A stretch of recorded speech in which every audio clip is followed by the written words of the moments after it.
The Broncos season is unfortunately over, and that means it's time to take a look back at it. We're going to start by talking about the Bills game yesterday, what went wrong there, then talk about the season as a whole and kind of the highs and the lows, and eventually figure out where the Broncos go from here, because they're capable of taking a step or two forward, but they absolutely need to do it.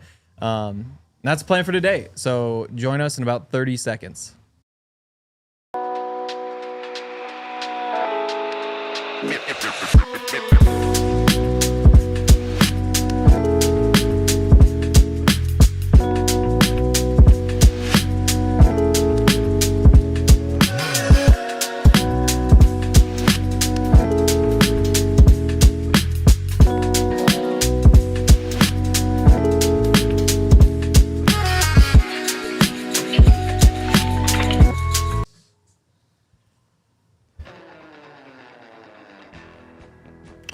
This is the DNVR Broncos Podcast presented by Bet365. I'm Henry Chisholm. I'm joined by Super Bowl 50 champion Todd Davis. And it's a sad day. It's a sad day in Broncos Country. Why? Well, the season's over. After all of that, it's done. I mean, it had to be over at some point, though. It did. But I wish it would have been like next week or the week after. Or maybe not for another month, you know? I think that anything past that last week of the season, week 18, was good in my book. Yeah. But, I guess it ended shorter or quicker than people would have hoped, but still was a much longer year than what people would have projected to start the year. Yes. I mean, and it was a great season. There's no arguing that. But, coming in here, this time yesterday, an hour to kick off, I thought the Broncos had a chance. And they handled themselves well in the first half. That second half, it really got away from them, though. Yeah, not even an hour to kick off. Like 30 minutes into the game, we were still like, oh, shoot. They can do it. The Broncos going to do this thing? But then it just kind of all went downhill after that. But they started strong. I mean, for a team that was on the ropes and not supposed to win the game, I mean, they did a good job of coming out and punching the Bills in the mouth. Totally, and that's what we need. That's what they did last year when they upset them. Mm-hmm. The Jaquan McMillan on like the third play of the game just got to the ball, ripped it away, turned him over. Free 3 points right there, turn him over again the next drive, and then they were able to kind of coast off of that. Yeah, we didn't have any turnovers yesterday. I think that was a I think so too. Big changing point in the game from last year to this year. They were able to put together long drives, and we didn't do anything to take the ball away or put our offense in good field position, and ultimately just wasn't enough. Yeah. Before we dig into that game, I wanted to ask you what this day is like as a player, because season's over yesterday. Yep. And today that means locker clean out and exit meetings and kind of like saying goodbye to everybody until like May probably. Uh-huh. What's that like? It depends on who you are as a player. So if you're coming back next year, like you're under contract, you feel like you had a pretty good season, then you're excited to have these meetings and talk to your coach and let them tell you how good your year was and how they're excited for you to come back next year. And then when you clean out your locker and you don't really clean it out fully. Like if you're a practice squad guy, you're on the bubble, like you take everything because you never know if you're gonna come back to this place. But like, for me, like year 3, 4, 5, like I took maybe like a pair of shoes and a hat out. Everything else, I'll be back in the spring, So usually it's a good day. Most guys are like, while you're waiting for your exit meetings, you're either like booking flights to different resorts or, doing fun stuff, planning vacations with your family. So although the season's over, it's usually a pretty good day. Yeah. It's like the last day of school. Yeah. Like, because you even see like guys walking out of there, they have like those like clear garbage bags. They're just like filled with like cleats and shirts and whatever else. It literally looks like cleaning out a locker in like middle school. It does. It does. It's a strange day. What happens in the exit meetings? They just kind of break it down to you like usually it's your position coach does most of the talking. Okay. And then coordinator and head coach also in there? Or just, no. Just him. Okay. Just him. And so you kind of go like one by one. And you don't necessarily have to talk to the coordinator or head coach, but most guys do. Yeah. But they just tell you like how they thought this year went for you, whether they think they're going to resign you next year, kind of things you could work on to be better coming into next year. So very basic. Do you remember any of the like advice or tips or like goals they set for you back in the day? Oh man, I remember. I don't remember. The only thing that sticks in my head is I went to talk to my coach one year, and he was like telling me, you worked so hard to get to this point. He's like, now you're in your prime, and now it's just about how long can you stay in this place. And so I know we didn't do well that year, but I was happy with my exit. Yeah. And then for us, so locker cleanout starts at noon today. So we go down there, and typically 3 days a week we're in the locker room for 40 minutes. Yeah. But then this one typically is longer. And so you wind up, like, these are the last interviews you do in person with these guys until OTAs, huh? Yeah, OTAs. And even then it's probably just podium. So it's probably training camp or even when the season starts. And so you just get as many interviews done as you can so that you can write for, like, hopefully you get like 2.5 weeks all just like reported today. Man. Yeah. And hopefully people are excited to talk today. Because that's a weird thing is like the vibe. I'm curious what the vibe is. Because looking at the videos yesterday that Zach and Nick got from the locker room, guys were obviously upset. Like, as you'd expect, you just lost a playoff game. But like Nick Benito in tears is like, you never see a guy like that in that situation, Yeah. Just kind of strange. So I wonder if they've kind of had their time by this afternoon to talk about it or get it out, or if this is still just going to be kind of a dark day. I think they'll be a little bit sad in the locker room. They're not going to be happy yet. Because, I mean, you need the full 24 hours to kind of like, think about the game and let it all go. So they probably won't be joyous, but it shouldn't be too bad. You think guys are able to recover better from a game like yesterday's where you kind of get blown out? Or let's say it comes down to Bills kick a 60-yarder to win it at the end of regulation. Like, that's going to be harder. I thought so too. You're going to think about that more because you're like, we're right there. But yesterday we weren't. No. We're not there yet. We're just not there as a team. Yeah. And that's okay. You know what I'm saying? Because, I think we'll get better with time. So not the best place, but definitely not the worst. Definitely. And I think I might have been a little bit desensitized by like Twitter and kind of the way fans approach it, because I think fans saw that game very differently than players did. I think everybody in that locker room went into that game saying we are here to make a run in the playoffs. Whereas the fan perspective, and this maybe isn't everybody, but probably at least half of Broncos country was saying we're just happy to be here. It felt more like a bowl game than an actual playoff game. We're just like, we had a great season. Now we get to go do this and end the streak and kind of just enjoy. That's how Broncos country felt. Whereas the players, that's not the perspective you ever have. They wanted it a lot more than the fans did. For the first time, I feel like this is where the fans were a little bit more realistic than the players. Because most of the time fans have like crazy expectations or, they want the team to be more than it is. But I think the last week, everybody was just like, we're happy to be here. If we win, we win. If we don't, we don't. Yep.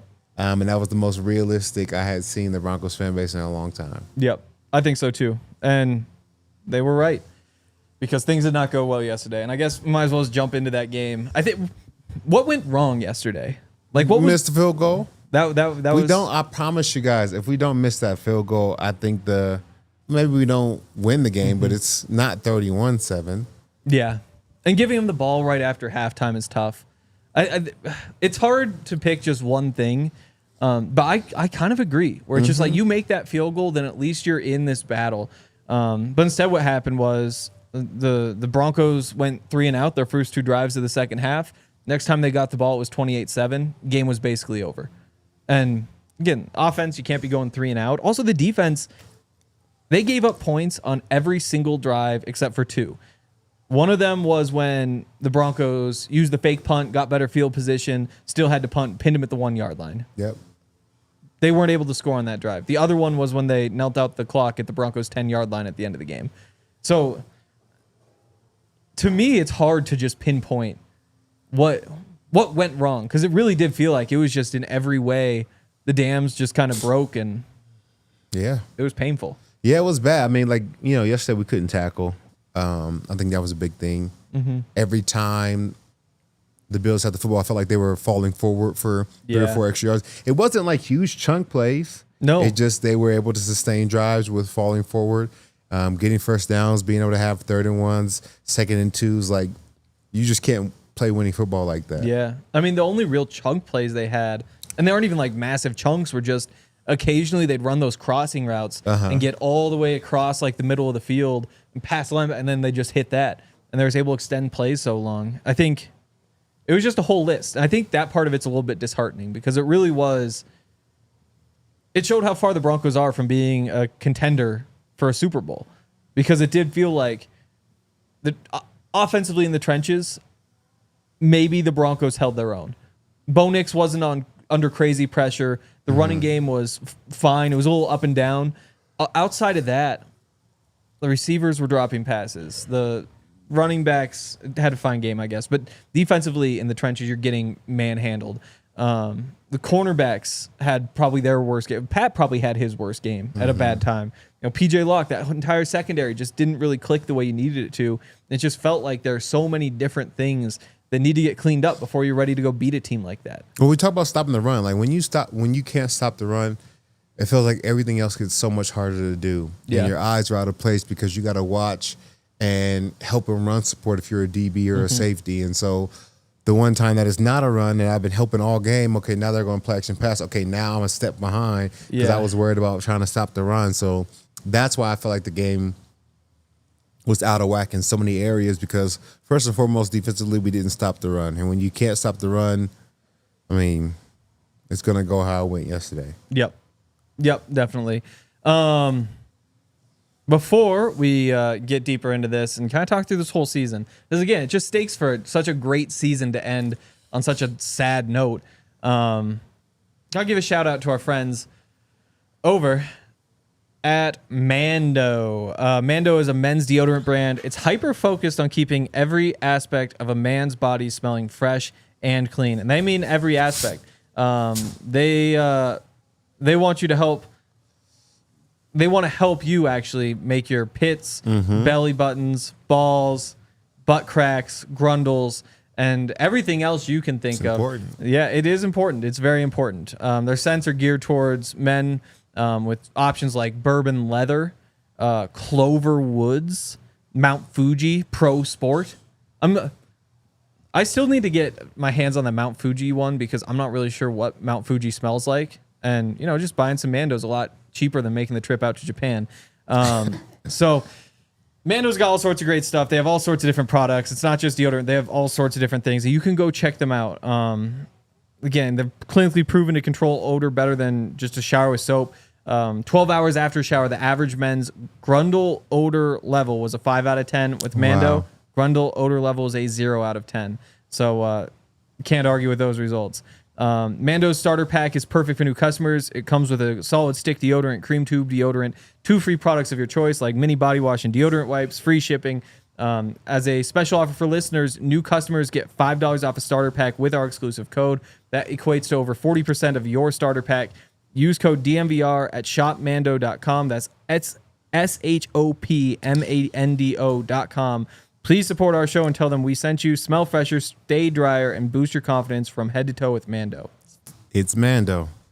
Shout out to our friends over at Coors Light. You guys know we love our Coors Light here on the DNVR Broncos Pod. We keep it on set every single day, and we enjoy it. Anytime there's Broncos games, Avs games, Nuggets games, you definitely can't beat it. When the mountains turn blue, it is cold as the Rockies. Coors Light is cold lager, cold filtered, and cold packaged for a smoother finish. When you embrace a chill mindset, it's a good time to choose chill and crack open a Coors Light.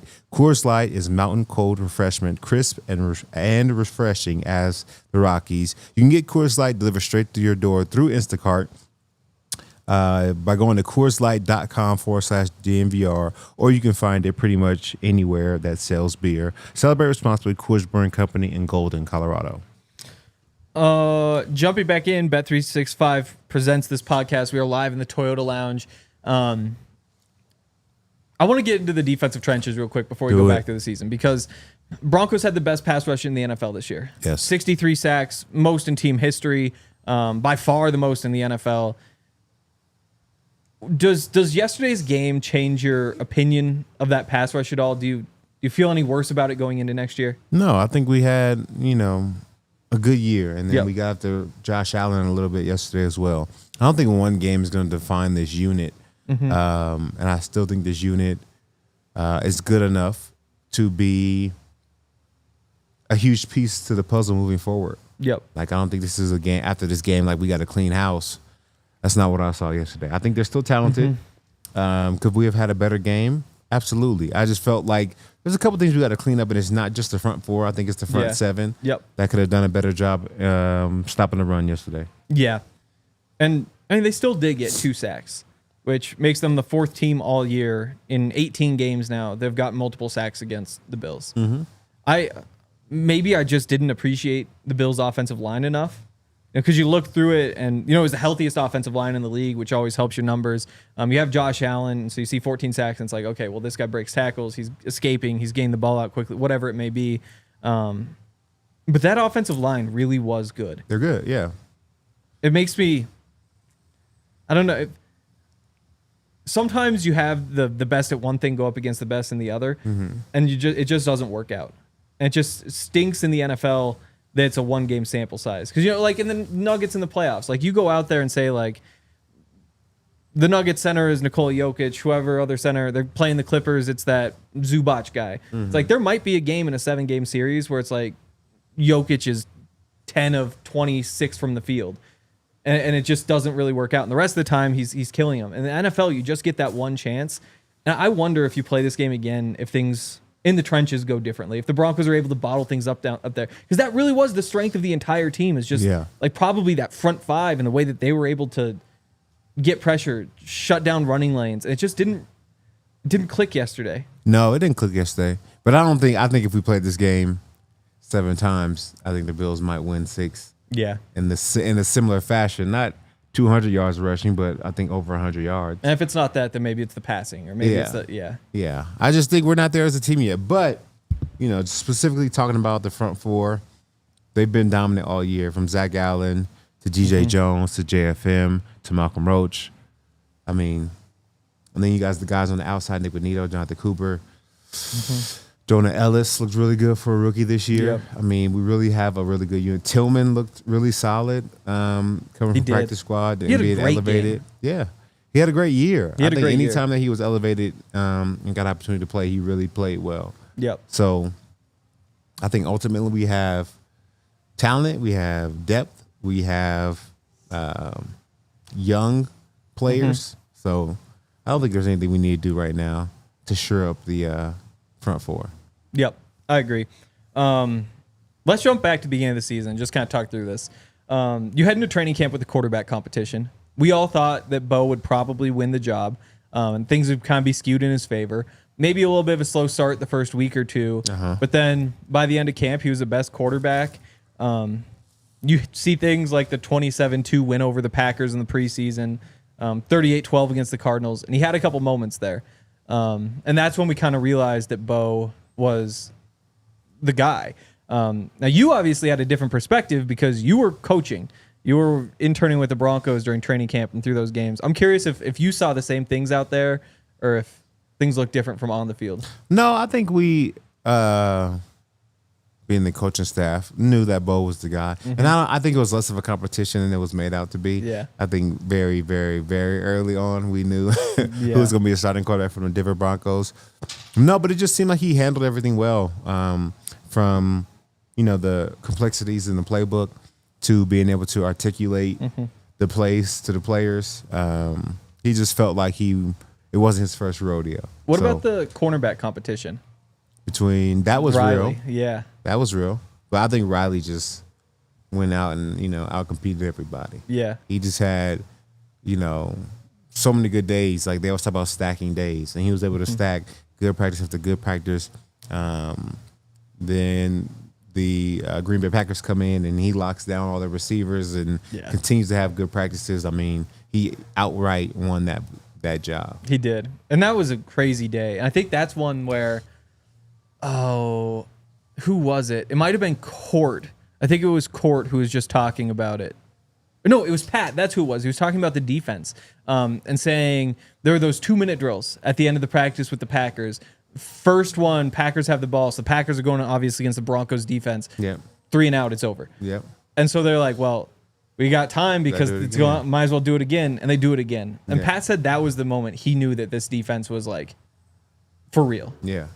Yeah, because it was funny because I think it was a 3-and-out. They did it again. It was a pick. Yeah, they that's did it right. again, That's and right. it was another pick. That's like right. it just was like the defense had their number, Mm-hmm. and there was nothing that the Packers could do to stop them that day. And it really felt like, oh shoot, like maybe we're better than we even realized. Yeah, because when you're going against yourself, you're only as good as you think you are, Mm-hmm. or you see yourself mess up day in and day out. You see guys who struggle or don't play their best. But when you go against other people and they get to run their plays and you get to run yours, it really gives you like a measuring stick on how good of a unit you are. Totally. And I feel like from that is when the Broncos were like, oh yeah, we could do something special, at least as a defense. It was really fun. So they have us up on top of the hill. They have like a little media area up there, and all the Packers writers are out there. And so at the beginning of practice, the Broncos make a couple plays and like, oh, okay, nice start. But then at this point, we're 2 hours into this practice, and the Broncos are killing them. The offense is also killing the defense. And obviously, you can't see the offensive side of the field. Offense can't see the defense. But typically, how it works is like me and Zach might split up, where it's like I'll watch the defense, you watch the offense, and we'll kind of report back. The Packers guys do the same thing. And so then you're standing next to like this Packers guy chatting whatever, and then like his coworker will come up and be like, "Bro, this Packer defense is getting shredded." You're like, oh, this is like, and so they're having like this little meltdown, wondering like, is there something wrong with the Packers? Meanwhile, we're having this moment, and that was a really fun day up on that hill. Packers, the reason it mattered so much is because they're a good team too. Yeah, they were projected to have a really good year, and they had a good year. Yeah, they did. Lost yesterday, but Injuries and all that ultimately stuff. they had a good year. Exactly. And I think that's maybe one of the other maybe bigger storylines from this season. Broncos were 8-0 against teams with a losing record. Yeah. And they finished 2-7, 2-8, I guess, if you count yesterday, against teams with a winning record. One of those wins is the Bucs. The other one's the Chiefs' backup, so that doesn't really count. When I give you those numbers, what do you think? Like, what's happening there? That is the Broncos playing better than they were projected to do. Yeah. I think when you get the schedule at the beginning of the year, like if you're a good team, what you want to do is beat the teams that you're supposed to beat, and then the teams that are going to be tough or that you might lose, you got to pull off like one or two of those wins. Yeah. And if you do that, you can be successful. So the Broncos, in 8 games this year, did exactly what they were supposed to do against teams with bad records. And then against teams that they weren't supposed to beat, which was they weren't supposed to beat the Bucs. Like you said, the last one doesn't matter, but they were able to find just a couple wins in that category. Yep. And I think every year when you look at the schedule, if you're able to do that, you're going to be successful. Now, when you get better every year, then the window for teams that you're supposed to beat gets bigger, and the window for teams that you should lose to gets smaller. So then you have more ability to have, a 14-3 record. Yeah, and I think the Broncos are more talented than anybody gave them credit for before the season. Like, they're not the 31st most talented, but I think that they might be more of like middle of the pack in terms of talent. They might be just below the middle of the pack, but they know how to win. I think that might be a difference between this team and previous teams, is that they play fairly clean football. They don't make a lot of mistakes. The defense forces more turnovers than they give up. They didn't have many penalty issues.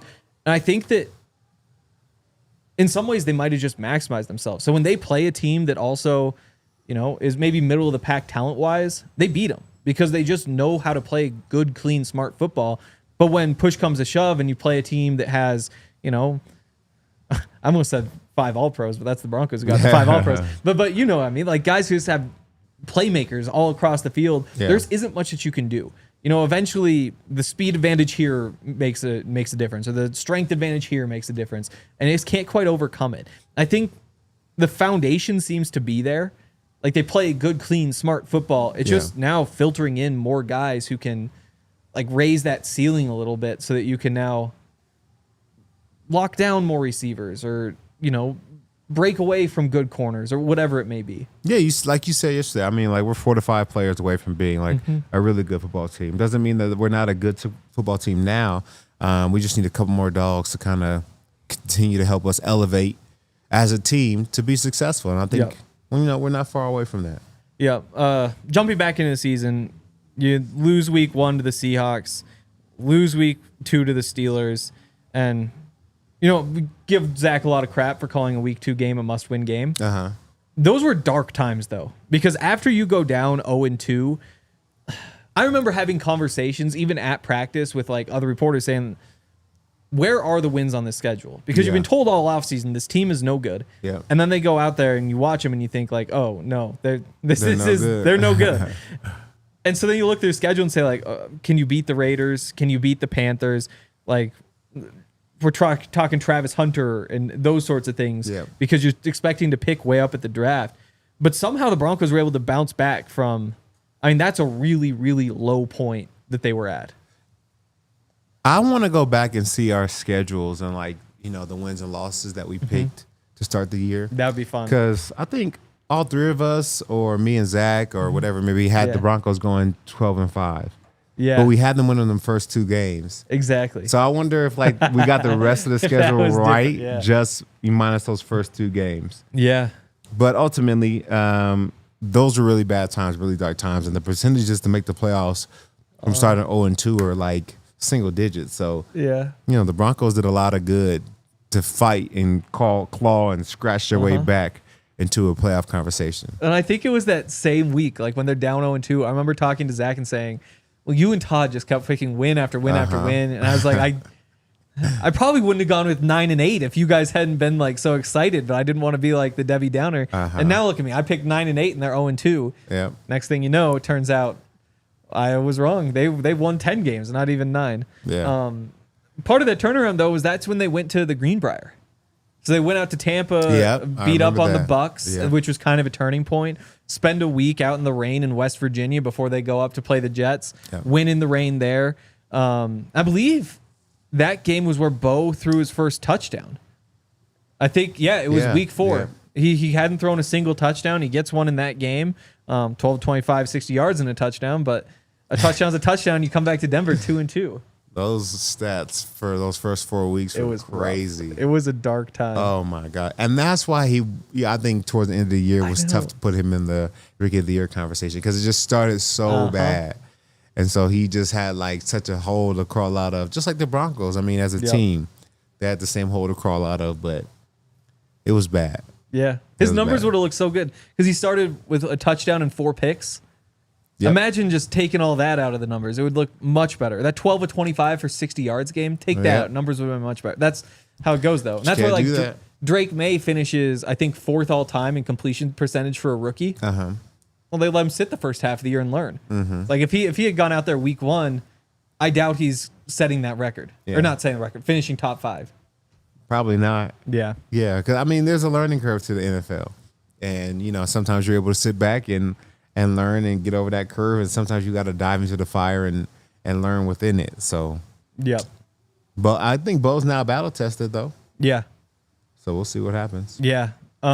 Before we keep going with this, got to give another shout out to more of our friends, this time over at Live Well. If you're looking for a way to cope with the sadness of the end of the season, I could not suggest anything more than Live Well. They'll make whatever you're doing more fun.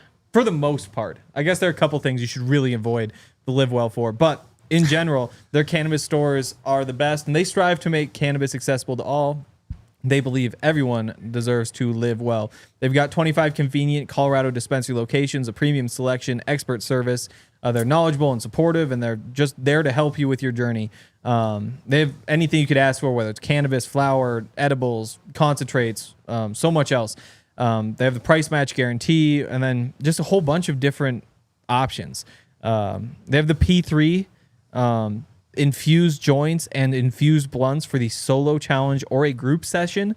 It's made with unique combinations of cannabis, distillate, I don't know, and botanical terpenes. What I do know is that every hit rings true, and it's 35% THC or higher potency. So all sorts of different options there. And you can check them out at any of their 25 locations. Use the code DNVR25 at pickup, and you'll get a 25% discount off of one of these amazing products. Restrictions apply.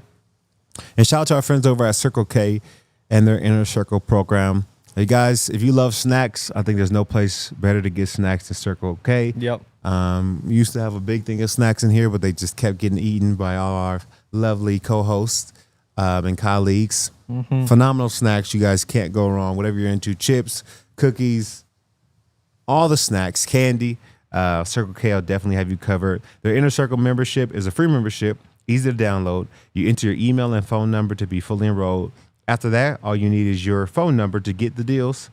Deals every day on food, drinks, and more.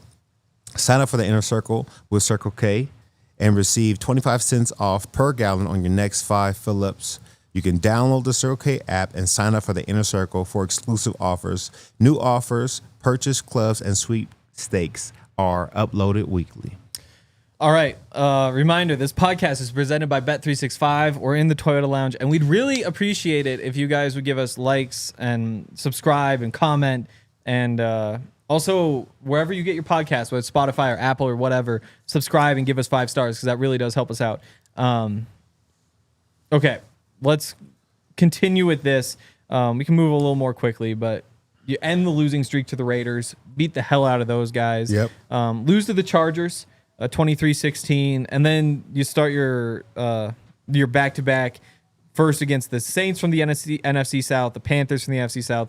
You kill both those teams, and that's where I think kind of the momentum started because 33-10, 28-14. I mean, you just manhandled bad teams. And this is when, at least I think, we realized the Broncos, none of these wins were fluky. They are better than this bottom tier of team. Yeah, they were better than, those trash teams. And I think we needed that at that time.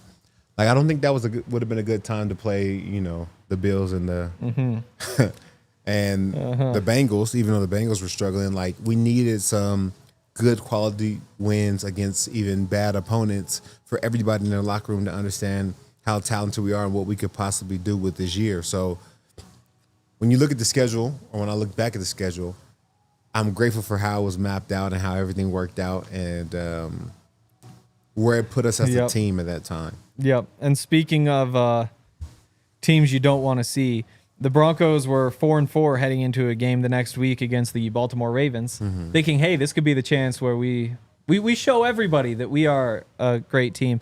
Lose 41-10. That's a killer. Bounce back the next week and nearly beat the Chiefs. Lose 16-14 on the missed field goal. And that, to me, is another one of those turning points. Because if you win that game, then all of a sudden you're talking about seeding and not just getting into the playoffs. It's how do we get the 6 seed? How do we get the 5 seed? And then you get to avoid playing the Bills in the first round. Yeah. And who knows? Maybe you beat the Texans. Chargers weren't able to, but maybe you beat the Texans, and all of a sudden it's next week that you get to go and play the Chiefs. And I don't know if we would have beat the Texans. I don't know either. They might have been pretty disrespected. I think we had a good year, but when we played outside the one Chiefs game, and really the Chiefs game is unique because all the Chiefs wins were like that. It didn't matter who they played. It's true. If the team was good or the team was bad, Chiefs beat them by 3 points. This is what they did all year long. But when we went and played a team that was supposed to make the playoffs that year, in talks for being a Super Bowl contender this year, had a talented roster, we lost. Yep. And that's okay. That's just where we are for this year. But I think ultimately we played better than anyone expected. But I don't think that means that we could have made a run in the playoffs had we played anybody. Yep. I guess more big picture thing that scares me, maybe scares is the wrong word, or just as disappointing to me, is that the Chiefs aren't going anywhere. Like, this was their down year, remember, where they have to get rid of some of the talent, all that sort of stuff.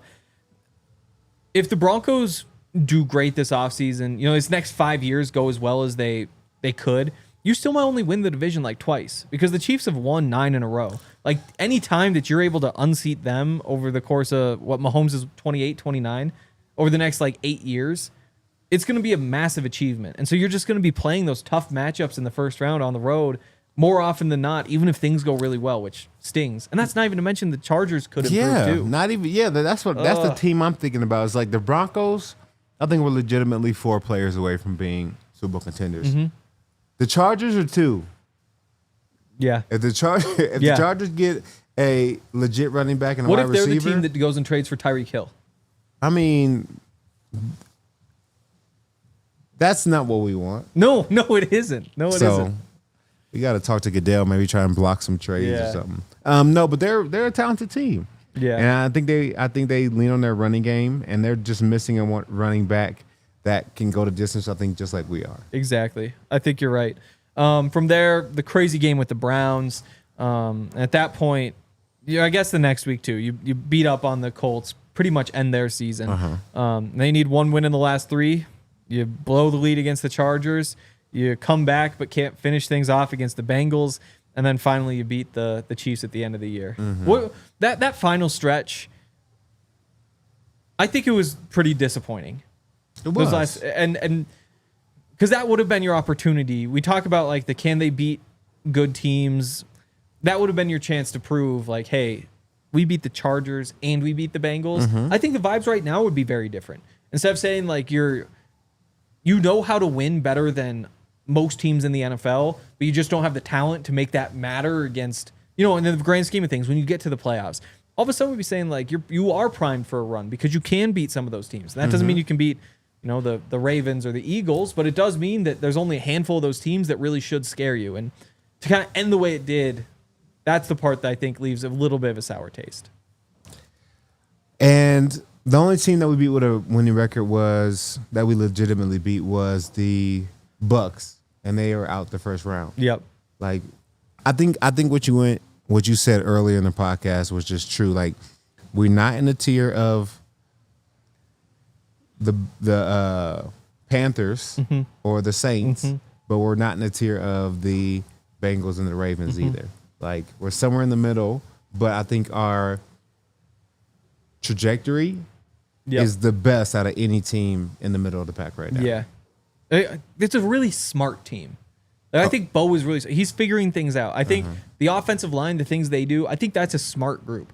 I think same thing with the receivers, the way Sean has kind of coached them up, and you find, Devon Vele figuring out how his role works and what his strengths are. Marvin Mims kind of learning those things. I think Vance is a great teacher, and the work he's done with that defense to get everybody working as one. Again, you've had some hiccups over the course of the season, but that's everybody. I think it's just such a smart team that might be the thing that kind of was the X factor when you played a team like the Saints or played a team like the Panthers, that they just couldn't compete with you anymore. Yeah. And coaching, I feel like totally. Our coaches are just so much better than a lot of the teams we play and face anyway. So, yeah, we're a good team. Yep. We're going to go through this. Let's see. We got about 20 minutes left. And just kind of go position by position and say, is this group where it needs to be? Does this group need to improve? I might as well just jump in with the quarterback. Do the Broncos need to improve at quarterback? Yes. Yeah, I think so too. Yeah. And improving doesn't mean go and get another player. It just means continue to improve Bo. Yeah. I think Bo had a phenomenal rookie season, but if he did this for the next 7 years, would I think it was good enough? No. So I think just him continue to improve, get better, understanding the playbook and also, the schemes and defenses that he's going to face in the NFL. Absolutely, he can get better. And that's the great thing about this team and where we're at. Like, if Bo gets better, the entire team's going to elevate. Yeah, and I think, I mentioned this yesterday on the post-game show, but I think some of it might just be taking the leash off him. Like, I think that I think they protected him this year. I think they called an offense that fit him really well, made his job easy. No, really, I think that next year you give him more freedom. You let him change some routes. You let him pick his matchups more. You let him explore just a little bit and see if that can kind of open things up for him. In my opinion, every time they let Bo have more freedom, he threw 2 picks.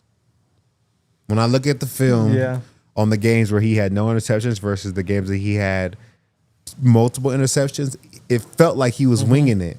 Yeah. It didn't feel like he was dialed in and locked in. And I feel like for Bo, he doesn't need to get better in like some astronomical way. I agree. It's just little passes here and there, like some touch on certain passes to Troy Franklin. It's dropping things in the bucket on some of those intermediate routes to Cortland. It's setting his feet. It's staying in the pocket instead of stepping up in the pocket sometimes. Running up, taking the hit. Yeah. Like, I don't think he needs to go out there and like start being a gunslinger. I think those little things that he can get better at.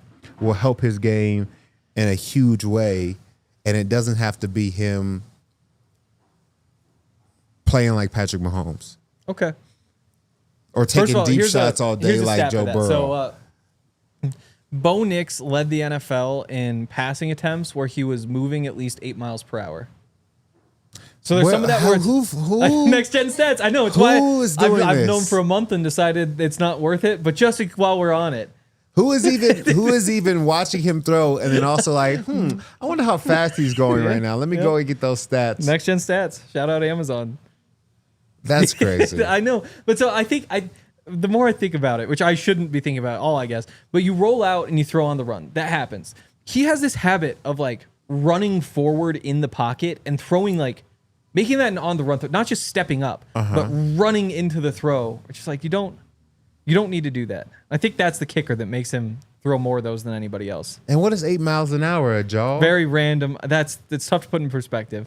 I know in high school there was a speed limit sign next to the high school, 15 miles per hour, and they had like one of those little trackers. And so we'd all run by it. Like on The Office? Yeah, exactly. No, 100%. 100% like The Office. I'd say about 80% of us could get to 15 miles per hour. Very few were getting to like 18, though. But yeah, I mean, like, you'll see. So there's the perspective. About half my speed in high school. Well, a little more, maybe. But you see players all the time hit 20, 21 miles an hour, like running full speed on a football field. Yeah. So 8 miles an hour is like a jog? Probably a jog, yeah. He's throwing on the jog. Maybe not throwing on the jog. But going back to, I think at some point you need to be able to trust your quarterback to change a play at the line of scrimmage or change a route at the line of scrimmage. Because if you're going to be a Peyton Manning or a Tom Brady or those types, if you want to get to that very, very top, that's the thing that you need to do. And you don't know if you can do it until at some point you let him try. And I think that is something he'll have to do eventually. Yeah. But for right now, if Bo just hit the plays that were open that Sean created and had a little bit more accuracy with his passes at times. That's fair. He have over 4,000 yards this season and maybe 5 less interceptions. Like he's not that far away. So I don't think he has to be able to do it all like Peyton next year in order to be successful. Yeah. No, I think you're right. It doesn't need to be next year. It's just there comes a point where it's like when you have a dog, and it's like you want to let the dog out, hang out in the yard, but at the same time, like you don't want the dog to run away. And so like you go out there, you have the dog on the leash, or you tie it. Eventually, you just have to be like, okay, your yard, big yard. We trust you not to leave. You spent a lot of time in this yard. We know you're not dumb enough to leave. And eventually, you just need to trust Bo and take him off the leash and be like, hey, this is your chance to show it. And it might not be next year though. I think that the difference between Bo and a dog is Bo can talk. That is true. That is probably, so when it's like, number one. It's between that and the thumbs. Yeah. Yeah. So I think with Bo, it's going to get to the point that's like, hey, I think I can make a play. I can change the play. Yeah. Or he'll be in the game and be like, hey, check. And then he'll get to the sideline shot and be like, why'd you do that? Oh, I saw something. And if it works, it's like, oh, I can let him do that. Okay. But you know what I'm saying? Yeah. So I think he has freedom, but he has to also prove he can do it. Yes. You know what I'm saying? Or even in practice. Yes. Make a check in practice. Yeah. Do it yourself. Yeah, that's fair. You know training what I'm saying? Camp, yeah. Yeah, training camp. And show Sean that you can you know what I'm saying? But you don't have to, he doesn't have to be like taken off the leash. Okay. Until he's able to do it himself. That's fair. Yeah. Okay. Running backs need to improve. And honestly, I'd say this offseason, you let Javonte walk, which is sad because I love Javonte. He'll find a new home. He'll get another chance.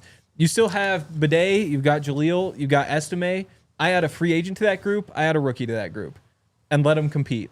And you probably keep 4 on the roster. Maybe it's only 3.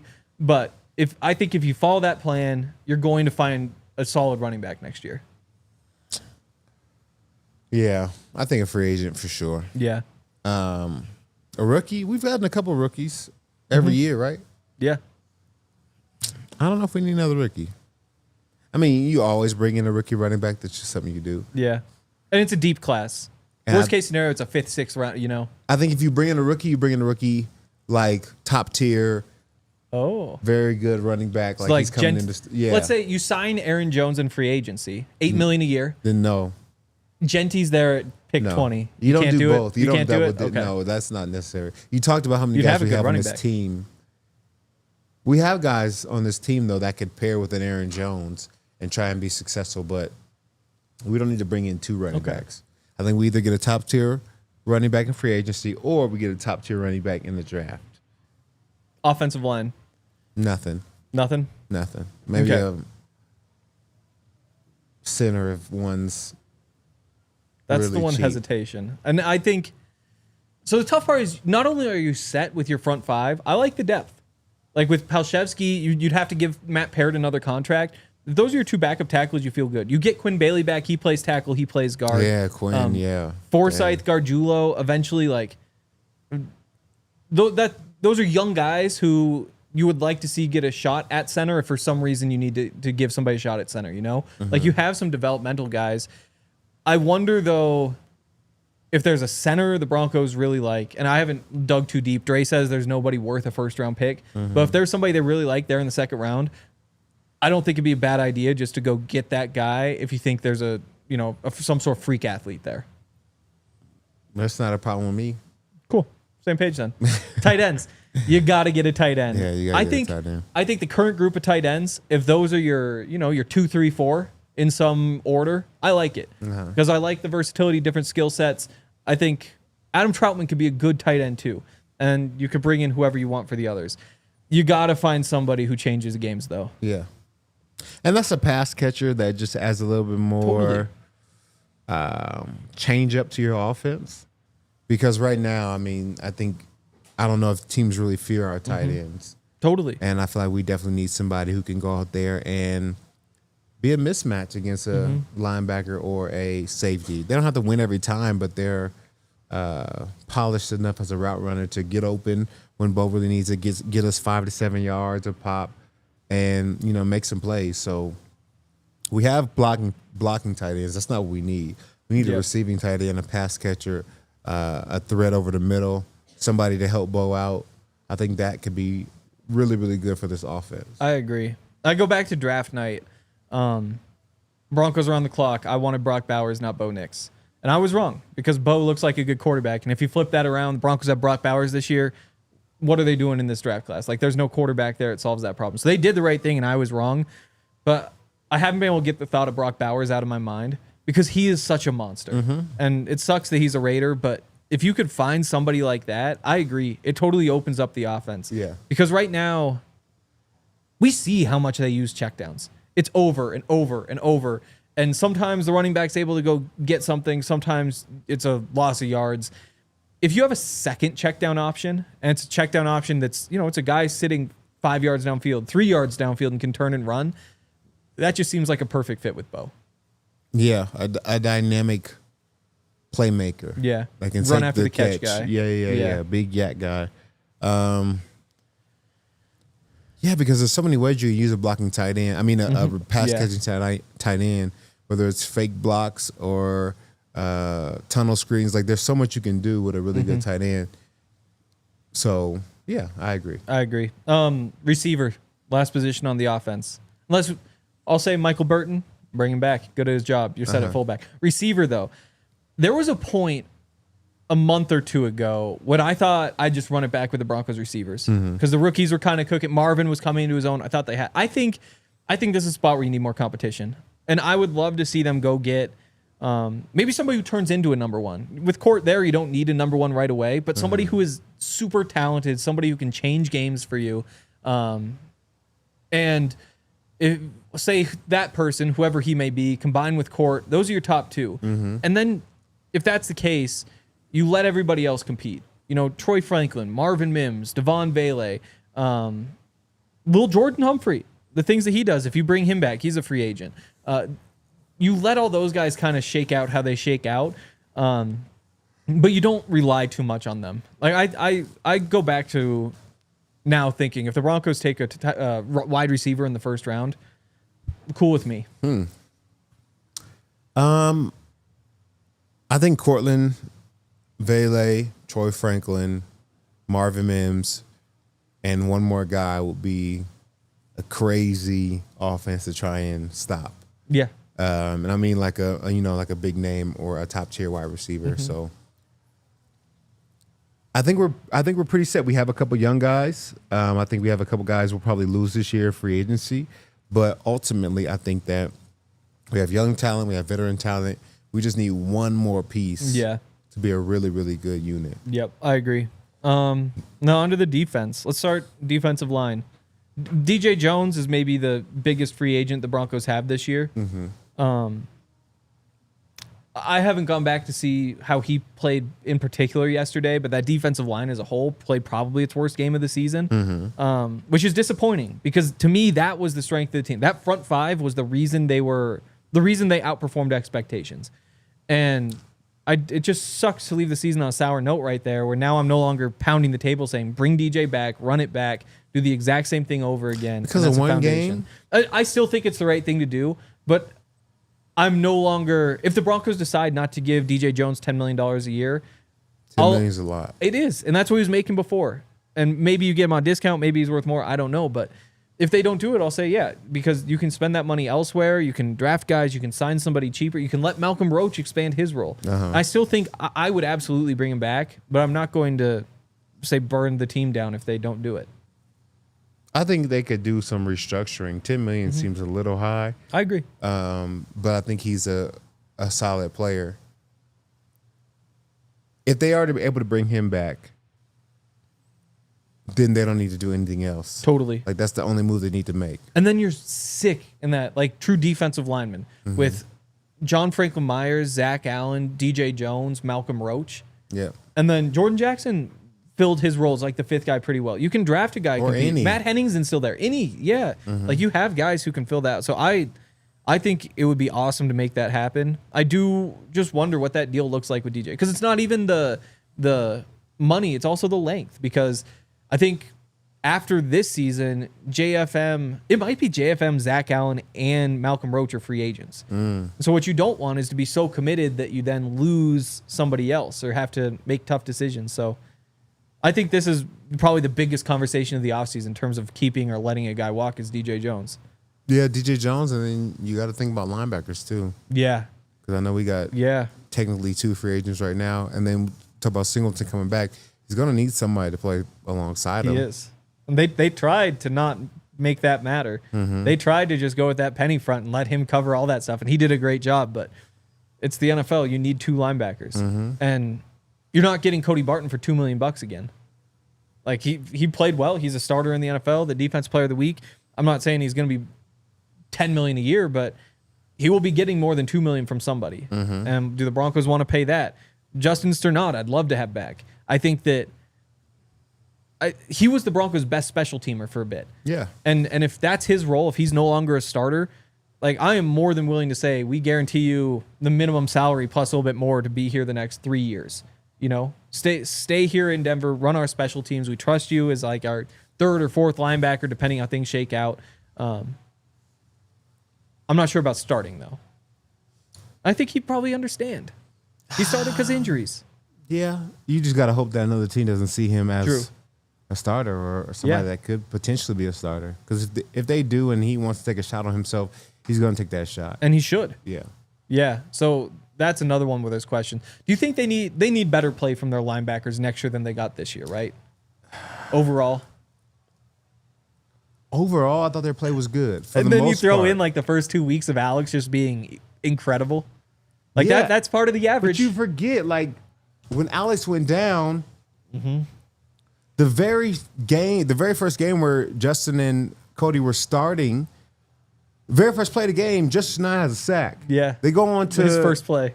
They go on to rock the Jets. He had like that crazy hit in the flat too. And leave the Jets, they had 9 points. Jets couldn't do anything all week. Then they go on after that and they beat the Tampa Bay Bucks with those 2 starters. Like, they played really good all year long. They've had some hiccups, which every player does. But ultimately, I felt like they played really. Cody Barton, AFC Player of the Week. Like, these boys were playing. They had their moments. Again, there were just times where they get moved, times they got stuck on blocks, like times where the coverage wasn't there. But it's tough because the NFL doesn't value linebackers. You know, like the league just in general, it's like running back, which all of a sudden, guess what? It was wrong. Like I had been trying to say for forever, but that's a different topic. I think that a great linebacker, like imagine you just plug Ray Lewis into this defense. That might be maybe the final piece, you know, because I think all of a sudden you get a guy they're not running the way they ran yesterday. If that's the case, you know, you're able to use him as a rusher. Like in the modern NFL, that guy can cover too. You know, you're finding somebody who can erase tight ends. And I know people were upset with Sternad occasionally recently in some coverage stuff. Kincaid got him on a couple short ones yesterday. That's just the nature of 95% of linebackers. That same thing happened to Cody. That same thing happened to Alex. That same thing probably happened to you back in the day. You know, like that. No, not that one. We're not going that far. But that's what happens unless you have one of those absolute freaks. And given that you have the opportunity to basically rebuild this room in any way you want because of the contract situation, Alex and somebody who's somehow even better than Alex, if that guy's even out there, would be an incredible way to just make that front seven maybe the best group in the NFL if you bring DJ Jones back. Yeah, there's my case for it. Hey, I'm not opposed to it. I think that would be scary. I could sell you on the modern Ray Lewis for sure. Okay, I could sell you. Okay, finish it out. We'll just go secondary as a whole. We're good. I think so too. We're good. The question will be PJ if they think they can find somebody who just more athletic traits because he's smart. He knows what he's doing. He's a great culture piece. He's great in terms culture beyond even just being like a good guy. Like what an iconic player to now be in. He's in year 7, his first chance as a starter because he worked so hard for 6 years to get there. He's an undrafted free agent who got $4,000 to sign with the Steelers initially. Like that's the kind of guy you want to reward in your program, and we'll see what they do because there will be somebody who's taller, somebody who's faster, whatever, who's out there. But I'm with you. I have no issue with them just running it back in the secondary. I guess we skipped edge rushers. They're dope. You don't need to talk about They're them. dope. Yeah. They're dope. All right, let's hit some super chats before we get out of here. The great one says, should Denver let VJ walk and get Saleh/Allen? No, they shouldn't. I think that would be a little bit reactive. I think the defense wasn't as good in the final month or so of the season. I think there are hiccups. You're also playing Joe Burrow in that time and Josh Allen yesterday. So I'd bring him back. Yeah, I wouldn't fire him. I'm not getting too cute. I'd also be prepared that if he does get an opportunity. Yes. Interviewing now with the Raiders too. So I wouldn't fire him, no. Yep. Yeah, we don't have time for my conspiracy theory. We'll maybe get that later. Aiden Chisholm, my cousin. Interesting. Hey. Most fun I have had watching the Broncos in years. Excited for next year, but I want Genty so bad. Also, Todd, go Grizz. He's a Boise State guy. Like so JL Skinner. Go Grizz. He's from Missoula too. Oh, but then went there, and so Genty. Yeah. Genty would be nasty. No, he would be dope. I think he's a good running back. Yep. I'll have to see him in the NFL because not every time it translates, but yep. I think he would be a good addition to his team and Stingers up. Yeah, fair.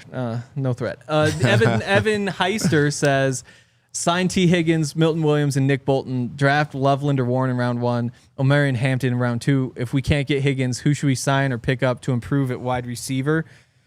Oh boy, I just sent my big list of free agent receivers. Here's a quick one. T. Higgins, Amari Cooper, Chris Godwin, DeAndre Hopkins, Stephon Diggs, Keenan Allen, Darius Slayton, Tyler Boyd, Deontay Johnson. The one name stands out, Chris Godwin. Yeah. Coming off the injury, of course, but good player, and that's why he wouldn't cost $30 million like T. Higgins will, which is the only downside. T. Higgins, great player. Committing $30 million to that one spot when we're saying you need 4 or 5 guys, that's the part about T. Higgins that scares me. Scary. That's it for the show. That's it for the Broncos season, unfortunately. We'll be back tomorrow with Zach. We'll talk about this locker room clean out, all that sort of stuff. And we'll see you guys then. Remember, like, subscribe, all that stuff on the way out. We appreciate you, and we'll see you tomorrow. We all silly like the mayor.